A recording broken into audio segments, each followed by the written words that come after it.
Hello everyone and welcome to Cover 2 TV. I'm Ste, this is Chris Pajak and this is our extra special review show. There were two games on Monday night. As we know, Chris has got a big smile on his face already. We're going to basically talk about both games. Chris might as well jump straight into it. The New Orleans Saints 19, your Minnesota Vikings 29, 1-0 on the season. How do you feel? Damn straight. Really good. Really good, mate. Do you know what? I saw something in Sam Bradford. I've always rated him as a quarterback, but his presence in the pocket and, you know, that O-line starting for the first time together, rookies at left tackle, right tackle, and new starters at left tackle, right tackle, and a rookie at centre. And the O-line held up, didn't it? And, you know, people were talking about that Saints D and how well they performed in pre-season. We know that pre-season doesn't really matter because you're not facing the number one offence, are you? So however well they thought they were going to do, they didn't get the pressure on Sam Bradford. You know, 3.5 seconds pocket he was having, and he was pinpoint, absolutely pinpoint on the game. And, you know, it was just a brilliant performance. The defence is just as good as last year by the looks of it. We stuffed Adrian Peterson, which was absolutely great as well. I mean, he comes out, he gets the ball 3 times to start the game, doesn't he? And you're thinking, uh-oh, how's this going to go? No, not having it. Not in our house. Not anymore. 18 yards off 6 carries he got, which that shows you all you need to know for 3 yards to carry. I want to talk about Bradford then. He was 346 yards, 3 touchdowns. He looks like, if you give him time, and if that line can give him time, he's more than capable of finding, you know, the likes of Thielen, the likes of Diggs, Kyle Rudolph. That must give you a lot of, what's the word? Must be excited to watch him going into this season. Knowing that if that line, like we said pre-season, if the line can be average, looks like he's going to be able to exploit that, and he sure did this weekend. Absolutely, and listen, there'll be games where he's not as accurate as that, because I think, looking at the stats there, 27 of 32, I think he only really missed 1 pass, and I think 3 of them were drops, or 4 or 5 of them maybe were drops and stuff. So you're looking at it and thinking to yourself, he's had a worldie there, and he was the most accurate quarterback last season on passing percentage, wasn't he? So he is an accurate guy. He just needs that time, that little bit of space to do it, and he'll hang in the pocket. He's a brave fella. That's why he gets injured. Yeah. You know, it's probably too much. Maybe he needs to think about it a little bit more if he wants to extend his career out. But of course, it gives me confidence. I mean, Thielen's brilliant. I mean, he's been paid, hasn't he? Now, Stefan Diggs is.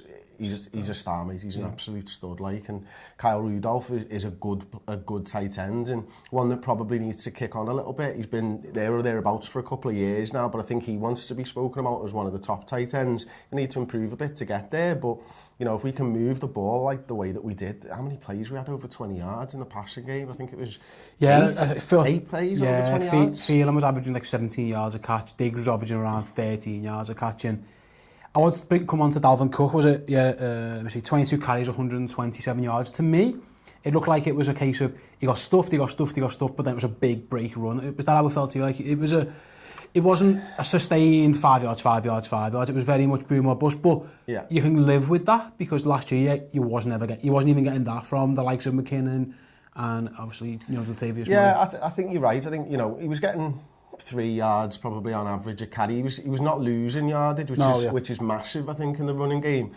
But, you know, running to that left-hand side behind, I forget the tackle's name, like, behind our left tackle, and really sort of getting round the corner and then putting the jets on, like, really bursting into space, and that's where he's good, and he's catching out of the backfield as well. So he just gives us some different options. He's a guy who runs angry. And again, that's something that we've been used to at the Vikings. You know, we had Adrian Peterson for years and years, didn't we? So I love he's got moxie, mate. I loved it, like, you know, breaking Adrian Peterson's rookie record for a running back by 20 yards as well, and then we just shut up shop. We didn't need to move anymore. It was just like it was one more kick in the teeth to Adrian Peterson. Yeah, and if we flip onto the other side of the ball, let's talk Saints offense first. Look jittery. I don't know, but they are missing they've got a couple of injuries on the line, and like I said, the Vikings pass rush was getting home to Drew Brees. It felt like he was never comfortable in that pocket. He was always hopping around, and he was great at it. At times he would sidestep pressure, you know, he's fucking Drew Brees. But it was like that the Vikings pass rush was getting home a lot. I think for me that was like the key to the match, in that limiting Drew Brees to 19 points, was it 290 yards. A lot of that was playing catch up anyway at the end. I mean, it looks to me like if the Saints are going to come up against fierce pass rushers, they're another team until they get all their starters back who are going to come under problems again. Yeah, I think they will do. Listen, we know about Drew Brees and his qualities, and he'll win games for them on his own, but you know, that decision to trade Brandon Cooks is looking a bit mental right now, and it's only one game, of course, but you need to be able to move the ball, don't you? Essentially, that's the whole point of American football, and he never had enough time to find his receivers. The fact is, we're looking at the receiving stats here, and the best of them was Kobe Fleener, who's a tight end, and Mark Ingram. You know, where's the wide receivers? He's not hitting the wide receivers. You saw a little bit of Michael Thomas, but not enough. And it looked to me like he was just having to go to his checkdowns far too often, his tight end and his running back, because the pressure was just in his face all day. And give him time and he'll air it out, and he did it a couple of times. Then he did go big, but that offense is built on run, play action pass, bombs down the field, and they were never really able to get themselves into the game. When they did start airing it out a bit, obviously they're chasing the game late on, and Drew Brees started to move the ball. It felt like to me that Sean Payton had a plan, and the plan was to rush and to try and get at the Vikings defence that way, because, you know, he thought that was a way to win it. You know, he's obviously got Ingram, he's got Kamara, and he had Peterson to do that, and you were seeing different back sets, and you were seeing different backs in all the time, but they never ever worked, and it wasn't until they essentially sacked off the run that they started to move the chains. And you know, you look at it and you think, why didn't he just trust Brees a little bit more to begin with? But he needs to get that running game going so that he can open up the play action pass, like you're saying. I just wonder whether they'll be as run heavy in the next game. Yeah, I was surprised at how he went about the running back. It was more like it was more series by series. Honestly, you'd see Peterson in, and then he'd go out, and Kamara would come in, then Ingram would go out. As a running back, I mean, I don't know, I never played the NFL, but I would find it hard to get into rhythm if you're in, out. You know, it wasn't as if, you know, he was seeing who got a hot hand, or even, like, Peterson was struggling, he was behind the line. He could have just sat him down, and he got a bit of a cob on him, Peterson, you've seen him having a few words on the sidelines, but I do feel for all three, and that it's going to be really hard to get any momentum. You know, just, for example, Dalvin Cook just knew he was getting the ball, and he was away, and he could work on things, he could figure things out. So by the end, he knew go left, because left was bloody working. I thought it was really difficult for the Saints to get any type of flow into the game, build any type of patterns of play, because it was just constantly changing, and I'm not sure you need three. I think you might need two. Yeah, maybe so. But this is something that the Saints offense did last season. You know, they played lots of different personnel groups all season long, and you know, I think they will become more comfortable with it as the season goes on. Obviously, they'll be more used to having to play like that, because I suppose it's a mentality thing on the sidelines. And for someone like Adrian Peterson, who's essentially, when he's fit, he's in there, you know, all three downs. It will be a complete change, but what you will see is you'll see him fresh later on in the season. You know, you might see these guys later on in the game when the running game starts to work, when the defence starts to tire, because they've got those three running backs. If they can get it moving a little bit, I think they'll have a lot of success late on in games because of the freshness. But they've got to be ahead. But they've got to be ahead to do that, don't they? And finally, then Saints defensively, other than Cam Jordan, who, you know, he was disruptive. He was very, very disruptive. They were very much. I think it was a bit average, wasn't it? There was not much. There was much of a same old New Orleans Saints 7-9 season. That's just how I felt watching that game. I was thinking, this is kind of summing up what the Saints are now. They're not terrible. They're just like, they're 7-9 team. Yeah. They've been a 7-9 team. I think it's the last 3 seasons they've finished that way. And you know, one of our early shows, I laughed about Sean Payton, and I think as an offensive mind he's great, but you've got to sort that defence out. You know, you can't just keep going into the season relying on what is now a 38-year-old quarterback with limited options in the passing game.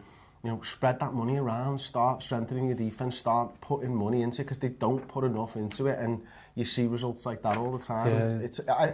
It's a shame, because Drew Brees is a future Hall of Famer, but he won't have as many rings as he possibly could have because of the way that the team's been built. And he's a free agent this year as well, and they can't franchise tag him. Who knows how that's going to play out? They might have to pay him, or they might decide to move on. It's going to be a weird one, isn't it, to see how that all plays out. Shall we move on to the second game? Yeah, okay, so the Chargers 21 and the Broncos 24. So you watched this game intently, didn't you? What was the story of the match? The Broncos dominated, to be fair. 21-24 makes it look closer than it actually was. The Broncos were much the better side. It was only at the end they had a slightly fluky interception where, you know, a tip ball, ricochet, good catch, and then Jamal Charles fumbles late on, which sets another scoring drive up for Phil Rivers. It wasn't that close. I mean, it should have went to overtime. There was a field goal that was blocked. We'll get to that later, but if you looked at that game without seeing, you think, oh, really, really close. I never felt it was that close, to be honest. I felt like Denver were always pretty much in control. Well, look at the running backs. I mean, I watched the full first quarter, and then I got busy and stuff on the train with drinking. I met a mate of mine on the way back from London yesterday. But from that first quarter, it didn't look like CJ Anderson was really producing in the run game. How did that change as the game went on? It was pretty similar. He was averaging 4 yards a carry. It was never a huge factor. The Chargers line's pretty good. I think defensive line's pretty good. You got Joey Bosa and Melvin Ingram causing issues and stuff. It wasn't the run. It was more the pass. The coverages were weird. I think it was Edmonds who they kept covering on Demarius Thomas, which is just an absolute mismatch. And if you look at the stats, he got 5 catches for 67 yards. The tight end who scored 2 touchdowns, Fowler, was always open. And then what I didn't like, they got Melvin Ingram, and Melvin Ingram is a star, but he's a star pass rusher. And I think too often they dropped him into coverage. And I know he can do it. We see Von Miller going backwards occasionally, but you haven't paid him to be that. You paid him to go and get after Trevor Siemian. And every time they saw Melvin Ingram in coverage, Trevor Siemian identified it pretty well and just threw it towards whoever he was covering. And more often than not, it worked out well. So that was a bit strange. I felt that was a bit of an odd one. Siemian was more dangerous with his legs, if I'm honest. Which I've never really known. He runs in a touchdown. He's moving about a bit. Is it me or does he look like Manning? When he's in there, not in the way that he moves, but it's just his slight build. He's in the Broncos uniform, which I've come to remember Manning in now as well as the Colts one. It just kind of looks like him. He doesn't play like him, but it's an odd one. He looks fine. He looks like a viable NFL quarterback, which for a 7th round pick, I think he was. That's more than what you expect. That guy shouldn't even make a roster. So for him to be the starter, and he looked fine. He was pretty good, and like I say, it worked out well. On the other side of the ball, Phil Rivers. I love Phil Rivers. I think he's great, and he had some amazing throws, but he's still prone to these mad interceptions. He still just throws the ball to the other team every now and then, and that, you've kind of just got to live with that. How many interceptions? Yeah, I think it was a couple, but it was more. There was one in particular that sticks out. Was an absolute shocker, and unfortunately, Melvin Gordon looked really, really good at times, but he just kept getting. So it was a bit similar to what I was saying about Diggs before. He gets stuffed, and then he'd break one. He scored a really good touchdown, but I don't know. It felt like a bit, like same old Chargers again, where, it's close but no. How many times did the Chargers blow it in the last year? They kept blowing it in the last minute, so whether it be a stupid turnover or, a drop, a fumble or something, and this time they get that look, they forced a fumble from Jamal Charles, they score, they get the ball back, defensively, they get a shutout, they get 3 get the ball back, and they're going down the field, they get the field goal, and then it gets blocked, and it's just like, same old chat. You were telling me something about the Broncos identifying. Yeah, well, after the game, Vance Joseph, new head coach of the Broncos, said they'd identified that the new kicker for the Chargers, the Korean guy, sorry, I forgot his name off my head, he kicks quite low from quite far distances, and they ran a big guy down, stuck his hand in the air, got a big block on it. If he's not bullshitting to make himself look good, it's a great bit of coaches, a great bit of scouting work that they've identified that. I just feel like both of these are good teams. Joey Bosa again looked really good. I thought Melvin Ingram looked good going forward. The final score kind of, I think, reflects how close the teams are, but it doesn't reflect how close the game was. If I was the Broncos, I'd be a bit annoyed that we didn't put that away. Silly mistakes. Jamal Charles fumbling. It's just like, you know better. I mean, we're just trying to see this game up. Get on the floor. What are you mean? It was a fumble. He gets turned around and just before his elbow, the ball's coming out. It was like you got away with it, so it's great. You always learn more. I think you can learn more as a coach when you win, because you can absolutely go bollock on them. You can scream and shout and say, because if you lose, you're trying to build your guys up again. But when you've won, that's your chance to go, no, that you can be better. Exactly. We see the game up better, because 21, I think the Chargers scored 14 unanswered points in like 2 minutes in the end, to make it look closer than it was. So Denver were good. I was really impressed with Denver. I think that we might have written them off. I think a lot of us wrote them off a bit early, and I think it was mainly down because of who was playing quarterback for them. Probably the worst quarterback in that division. but they've got, and they're still fucking amazing. But just before we wrap up this show, I wanted to talk to you about the commentators, because obviously it was Rex Ryan and Beth, wasn't it? I forget, apologies, I don't know Beth's surname. She was brilliant. Yeah. I thought she was really good play-by-play, like. Yeah, she was excellent, and it was nice to get some new voices in as well. Going back to Sunday, Tony Romo was amazing. Nice, yeah. Tony Romo's a psychic, he knows what to believe. When he's predicting plays, not psychic, he can just read what's happening. I heard a funny story about him very quickly, that he was playing Madden against some kids, just to get used to, feel of games, and he said he could get into line inaudible because he just saw the defense and he was just tearing these kids up on Madden. Like, they didn't know they were playing Tony Romo, and these kids are shouting at him down the thing, saying, call him all kinds. But he was unbelievable. The amount of times he's run to the left, the ball to Lynch, it was superb. Like. And to be fair, Rex Ryan was decent as well. I thought when you get Rex Ryan on commentary, he's going to be all Rex Ryan over, but he wasn't. He was concise, he was making decent points. There was a bit of Rex humour. He wasn't Chris Collinsworth, yeah, but it's his first game. But I felt like, having listened to Tony Romo, and then, I only watched the first quarter, as I've said, of this game, that it all felt a little bit samey. Like it could have been any of those other colour commentators for what it's worth, and apart from maybe, like, I'll equate it to footy, because footy's what I know as well, and it's like Romo's what Gary Neville did to commentate for the Premier League. Like, he comes in and he analyses it because he's just come out of the game, and he makes all the older guys look a little bit retired and old and removed from the game, whereas I thought Rex Ryan, obviously he's come out of coaching, so he still knows it, but he's talking like he thinks colour commentators talk, whereas I think Romo was being himself. Yeah, Romo was good. And to be fair to Beth, she was excellent. I never once thought it was an issue. I thought, who cares if you're a man or male or female, as long as you know what you're talking about and your delivery is good, and you get your pitch right as well, which I think is important. You've got to know when to go loud, and because Romo struggled actually. There's times when the crowd was loud and Romo needs to volume up a bit, but she was. I mean, excellent, and it's nice to get new voices because you get the same old. It does get. And ESPN had to do that as well, didn't they? That after the issues that they've had this season. But as long as Chris Collinsworth's about, I'll be fine, because I'm in love with Chris Collinsworth. He's amazing. But let's get some more fresh blood and absolutely make it more entertaining for us. Cool. I really enjoyed it. Yeah, congratulations, 1-0. Yeah. Joint top of the division with my Packers. It's going to be a fun ride. Can we very quickly, before we go... We're not talking about fantasy, We're going to talk about fantasy footy. So me and Chris are competing. Week one of our fantasy, we were against each other.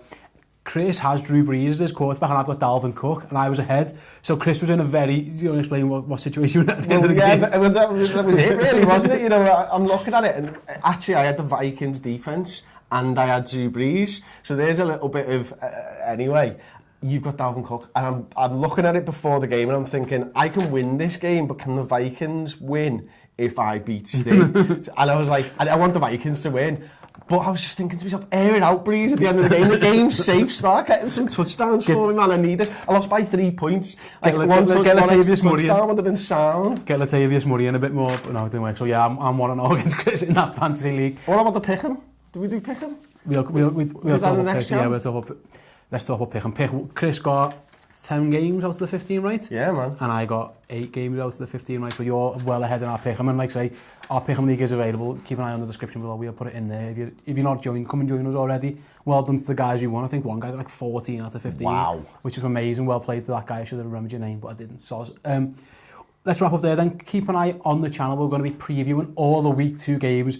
We've got a little bit more information. We might know what we're talking about this time, and I'm going to hopefully go better than the picks I got, because I was absolutely terrible. Thanks for watching. Please subscribe to the channel. Give this video a thumbs up. Right now, go on. Cheers. And until next time, we'll see you soon on Cover 2 TV. Goodbye.